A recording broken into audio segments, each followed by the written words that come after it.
Hello बच्चों, let's read the question. Question says using integration find the area of the region bounded by the lines y is equal to 1 plus mod of x plus 1, x is equal to -2, x is equal to 3 and y is equal to 0. First we see the key concept. यहाँ हमें area find out करना है. हम area को definite integral की help से find out करेंगे. कोई भी fx अगर कॉन्टिन्यूअस कर्व हो, continuous curve defined on closed interval a, b, तो हम उस और वो बाउंडेड हो, then area bounded by curve x axis lines x is equal to a and x is equal to b is, तो area हम कैसे फाइंड आउट करते हैं? Integration of y dx within the limit a to b. Given हमें यहाँ y क्या दिया गया है? देखिए कर्व दी गई है y is equal to 1 plus mod of x plus 1. सबसे पहले हम इस मोड को सोल्व करेंगे. देखिए मोड कैसे ओपन होता है. अगर मोड x माइनस a हो तो उसकी वैल्यू x माइनस a होगी अगर x a या a से बड़ा है, और अगर x लेस देन a है तो माइनस यहाँ बाहर आ जाएगा, x माइनस a का नेगेटिव आ जाएगा. तो अब हम यहाँ पर हमारा जो a है वो पॉइंट क्या है? -1, क्योंकि देखिए आप x प्लस है, इसे मैं लिख सकती हूँ माइनस ऑफ -1, तो a का काम कौन कर रहा है? -1. If x is greater than equal to -1, तो ये 1 तो 1 है, प्लस यहाँ पर ये हो जाएगा x प्लस 1, और ये इक्वल हो जाएगा x प्लस 2 के, यानी y किसके इक्वल हुआ? x प्लस 2 के. If x is less than -1, अगर x -1 से छोटा है तो ये 1 और ये x प्लस 1 का नेगेटिव आ जाएगा. जब नेगेटिव आएगा -1 हो जाएगा, माइनस x होगा, -1 होगा, -1 और 1 कट जाएंगे, ये सिर्फ -x बच जाएगा. देयरफॉर हमें y क्या मिला? सबसे पहले मैं y लिखती हूँ, यानी y हमारा x प्लस 2 है if x is greater than equal to -1 and x is less than -1, this is -x. और हमें कौन कौन सी लाइंस दी गई हैं? x इज इक्वल टू -2 दी गई है, x इज इक्वल टू 3 दी गई है, एंड x एक्सिस को ही हम लिखते हैं y इज इक्वल टू 0. यानी इन कर्व से बाउंडेड जो भी रीजन होगा हमें उसका एरिया फाइंड आउट करना है. सबसे पहले हम रफ स्केच बनाएंगे. ये x एक्सिस है और ये हमारी y एक्सिस है. यहाँ कहीं पॉइंट होगा -1, यहाँ होगा -2, यहाँ 1, यहाँ 2 और इधर कहीं 3. जो हमारा y कर्व है ये -1 पर स्प्लिट हो रहा है, यानी -1 से बड़े के लिए. -1 से बड़ा इधर वाला पार्ट आएगा. देखिए -1 वाली लाइन है यहाँ, ये यहाँ पर हमारा ग्राफ चेंज हो रहा है. लिखेंगे पहले clearly, y is equal to x plus 2 is a straight line. ये एक स्ट्रेट लाइन होगी, इसे आप इजीली बना सकते हैं. x की कोई भी वैल्यू रखेंगे, मान लीजिए x 0 लें तो y हमें कितना मिलेगा? 2. अगर मैं x को 0 लेती हूँ तो y कितना मिलेगा? 2. यहाँ पर मान लीजिए y इज ये पॉइंट मिलेगा x 0 और y 2. अगर हम y को 0 लेते हैं तो हमें x कितना मिलेगा? -2, तो x हो जाएगा हमारा -2. ये वाला पॉइंट मिलेगा.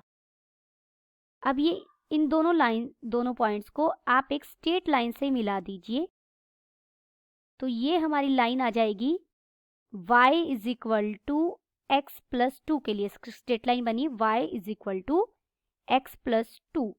मैंने यहाँ पर डॉटेड इसलिए लिया है क्योंकि देखिए मुझे इससे पहले इसके बाद वाली -1 से बड़े के लिए इस पोर्शन के लिए चाहिए x प्लस 2. इससे पहले वाले इसका हमारा कोई काम नहीं है, सिर्फ वो तो हमने एक लाइन ड्रॉ करने के लिए पॉइंट मिला था तो हमने एक लाइन ली. अब हम सेकंड लेंगे x लेस देन -1 के लिए. ये इक्वल है y is equal to -x. y is equal to -x के लिए जो y की वैल्यू होंगी पॉजिटिव, सेम ये x की लेगा, ये 45 डिग्री पर लाइन बनेगी कुछ इस तरीके से। और ये लाइन हमारी कौन सी है, y is equal to minus x. हमें एक लाइन दी गई है x is equal to minus two, x is equal to minus two, y axis के पैरेलल ये लाइन आएगी, और x is equal to 3, x is equal to 3 भी वाई एक्सिस के पैरेलल हमारी ये लाइन आएगी। तो हमारा रिक्वायर्ड रीजन कौन सा है, और x एक्सिस दी गई है यानी y इज इक्वल टू 0 ये। तो हमारा रिक्वायर्ड रीजन कौन सा है जिसका हमें एरिया फाइंड आउट करना है, ये सारा पार्ट का हमें एरिया फाइंड आउट करना है। इसे हम वर्टिकल स्ट्रिप्स की हेल्प से करेंगे, क्योंकि यहाँ जो ऊपर है ना, दो कर्व्स बन रही हैं। देखिए एक कर्व नहीं है, इसे हम वर्टिकल स्ट्रिप्स की हेल्प से सॉल्व करेंगे। वर्टिकल स्ट्रिप्स आप कैसे लेंगे, वर्टिकल स्ट्रिप्स होती है वाई एक्सिस के पैरेलल। इस तरीके से आपने लाइन ड्रॉ की। देखिए जब आप इस तरीके से लाइंस ड्रॉ करेंगे, वर्टिकल बिल्कुल सीधी स्ट्रिप लेंगे, तो जब मैं यहाँ y is equal to 0 line से शुरू कर रही हूँ यहाँ तक, तो ये इस कर्व से कट हो रहा है या इस कर्व से मिल रहा है। लेकिन जैसे ही हम यहाँ से लाइन ड्रॉ करेंगे, x इज इक्वल टू -1 पर लेंगे, तो ये लाइन बन जाएगी ये। तो ये जो ऊपर मिलेगा ना, तो हमारा कर्व चेंज हो गई, x प्लस 2 पर चला गया। तो अगर मैं इस एरिया का नाम देती हूँ, लेट दिस बी C, इसको मैंने C कहा, दिस पॉइंट बी D, ये पॉइंट A है और ये पॉइंट B है, यानी A B C D। इस रीजन के लिए तो हम डेफिनेट इंटीग्रल के लिए अलग कर्व का यूज कर रहे हैं, और -1 और -1 के बाद के लिए, इसके बाद जो हम स्ट्रिप्स लेंगे उसके लिए हम अलग कर्व का यूज करेंगे। अगर इसको मैं नाम दूं ए भी इधर था, इधर मैंने नाम दिया EF, CD हम यूज कर सकते चुके हैं EF। तो जो रिक्वायर्ड पोर्शन है वो तो है CDEF, FE कह लीजिए, CDFE, लेकिन हम इसे 2 पार्ट्स में करेंगे। इधर वाले पार्ट का अलग, इस पार्ट का रीजन पहले एरिया फाइंड आउट करेंगे इतने पार्ट का। ये पार्ट है हमारा ABCD वाला, इतने पार्ट का अलग, और फिर इधर वाले पार्ट का अलग फाइंड आउट करेंगे और फिर उन्हें ऐड कर देंगे। हमने लिखा y is equal to x plus 2 is a straight line cutting x axis at -2, 0 and 0, 2 respectively. X is equal to -2 and x is equal to 3 are lines parallel to y-axis. So, required area is equal to area ABCD plus area ABEF। तो अब हम पहले area find out करेंगे ABCD इस portion का।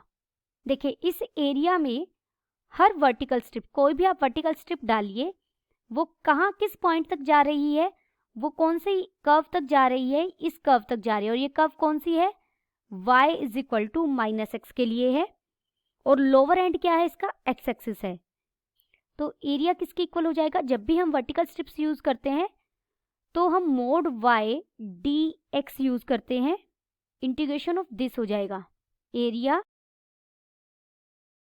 ABCD is equal to integration within the limits -2 से -1 तक हमारा एरिया चल रहा है ये।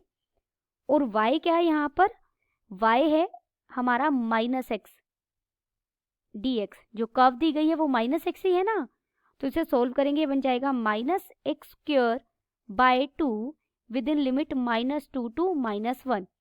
सबसे पहले हम अपर लिमिट रखेंगे, ये बन जाएगा 1/2, माइनस लोअर लिमिट रखेंगे तो ये बन जाएगा 2। देखिए 2 का स्क्वायर 4, 4/2 2 हो जाएगा ये, और ये इक्वल हो जाएगा 3/2 की, क्योंकि बाहर माइनस भी है, 3/2 स्क्वायर यूनिट्स। अब हम एरिया फाइंड आउट करेंगे ABEF। ABEF इस पार्ट के लिए कोई भी आप वर्टिकल स्ट्रिप डाल रहे हैं, वो एक्स एक्सिस से शुरू हो रही है और कट कहाँ हो रही है, कहाँ जाके मिल रही है? y is equal to x plus 2 पर। एरिया ABEF इज इंटीग्रेशन -1 से हमें 3 तक लेना है, और y क्या है? x प्लस 2 है हमारा, x प्लस 2 dx। इसको इंटीग्रेट करेंगे, ये हो जाएगा x² by 2 plus 2x within limit -1 to 3। This is equal to, हम अपर लिमिट रखेंगे पहले, तो 3 का square 9 by 2 plus 6 minus lower limit रखेंगे, तो ये हो जाएगा 1 बाई 2 माइनस 2, और x की जगह लोअर लिमिट रखेंगे -1। This is equal to 9 by 2 minus 1 by 2 plus ये 8 हो जाएगा, 8 बाई 1 कर सकती हूँ मैं इसे। एलसीएम लेकर सॉल्व करेंगे, 2 9 minus 1 plus 16, this is equal to 24 by 2 is equal to 12 square units. Therefore required area is equal to area ABCD plus area ABEF। ये एरिया हमारा कितना आया था? 3 बाई 2, और ये एरिया हमें कितना मिला है? 12 स्क्वायर यूनिट। ये हो जाएगा 13.5 square units. Then the final answer is required area is equal to 13.5 square units. Hope you understood it well. Best of luck.